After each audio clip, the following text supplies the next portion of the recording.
Hello and welcome in for another episode of Manx Radio's newscast, a chance to take a closer look at some of the topics in more detail than may typically be heard on the various news and current affairs programmes on air. Now, the Chief Minister has been reflecting on the island's climate ambitions and the emissions reductions required. The Climate Change Act 2021 sets out 3 legally binding targets, of which 2 are interim. By 2030, the island must achieve a 35% reduction in emissions.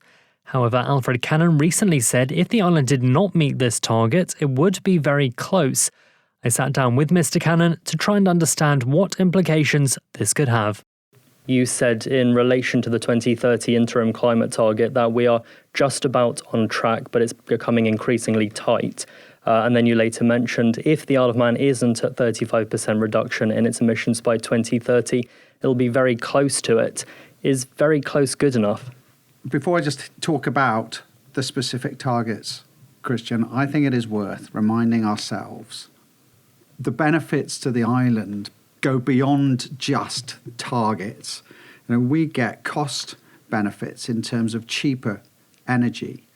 We get energy security by delivering on renewable energy opportunities that we have both on the island and offshore in our territorial seas.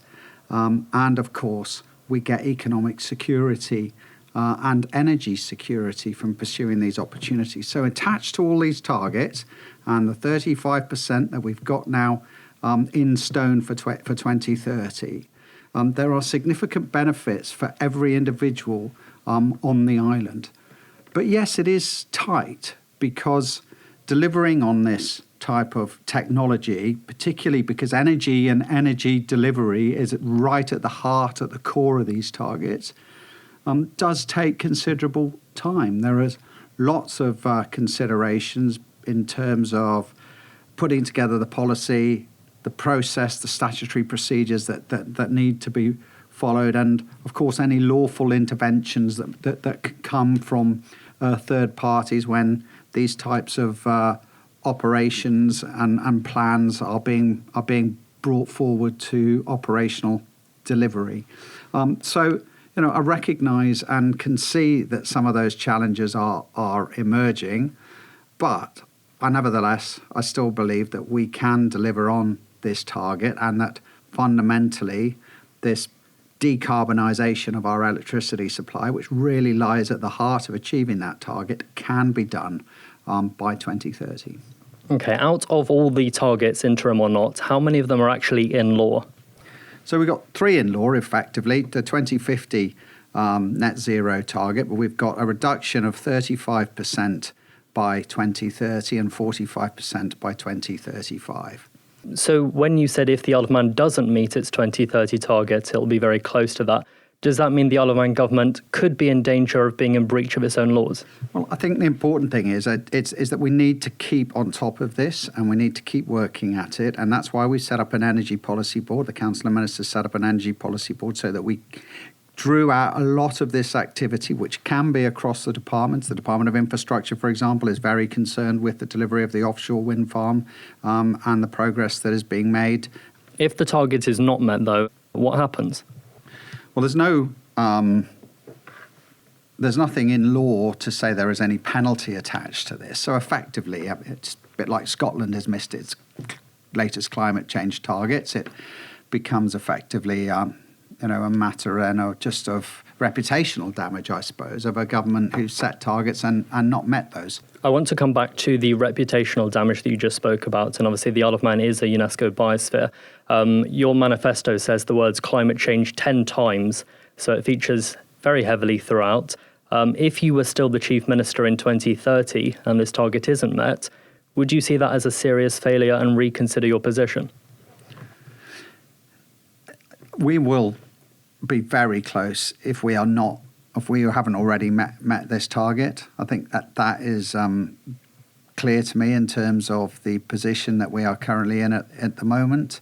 So just to go back to the question, if you did fail at meeting that 2030 target, would you be reconsidering your position? Well, I think that one would, Christian, you're asking me to, we're only just over halfway through this current government. So I just think, as a question, I can understand the sentiment that you have, but, frankly, that, it's so far down the line that, one would need to get to the next election in 2 years' time to reassess even where one would consider the government to go. And of course, the electorate themselves would need a say on a whole vast range of issues before we even got to consider whether or not I may or may not be Chief Minister in 2030. The UK government has been sued twice for failing to bring forward tangible plans which would cut emissions.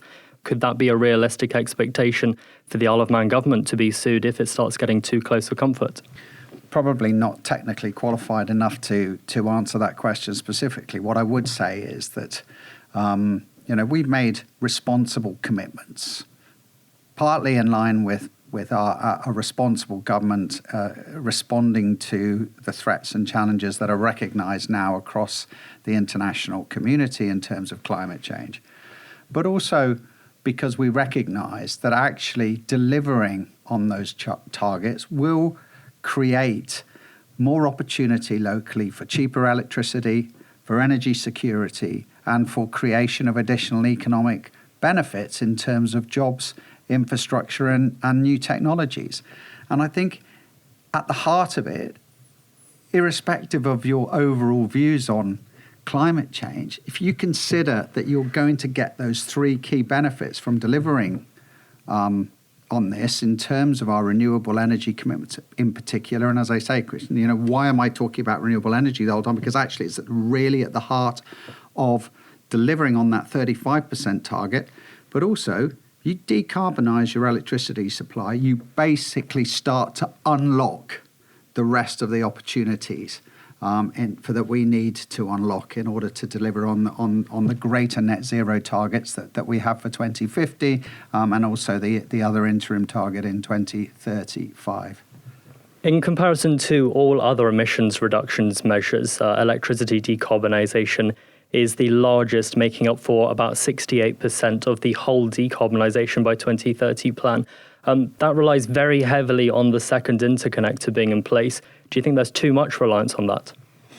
There is still, I guess, a lot of work to do to actually understand whether or not and how a second interconnector would come into play, because we know that since that was initially discussed, the costs have risen substantially. I mean, these details were delivered pre-cost of living crisis, pre the sort of bouts of inflation that we've gone through, pre all the infrastructure costs rising, and pre a point in which our own plans for renewable energy were far less advanced than where they are now. So we're still looking at second interconnector.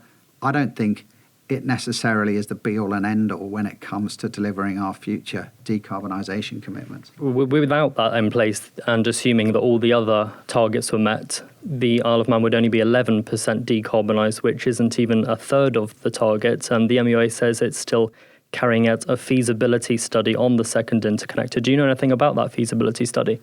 Yeah, I know that's exactly what I've in many ways just said. The feasibility study is still being undertaken. But as I said, if we were delivering in terms of the 20 megawatts on island, if Ørsted were to deliver on terms of their Morvannon project, and with the capabilities of our current interconnector, then we could meet our targets.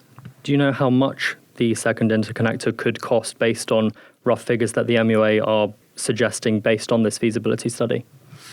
I think it would be. I think proper figures should be published. We started off at a base cost of around £100 million. I suspect that's gone up considerably since those figures were initially quoted. Thank you for making it to the end of the Manx Radio newscast. You are obviously someone with exquisite taste. May I politely suggest you might want to subscribe to this and a wide range of Manx Radio podcasts at your favourite podcast provider, so our best bits will magically appear on your smartphone. Thank you.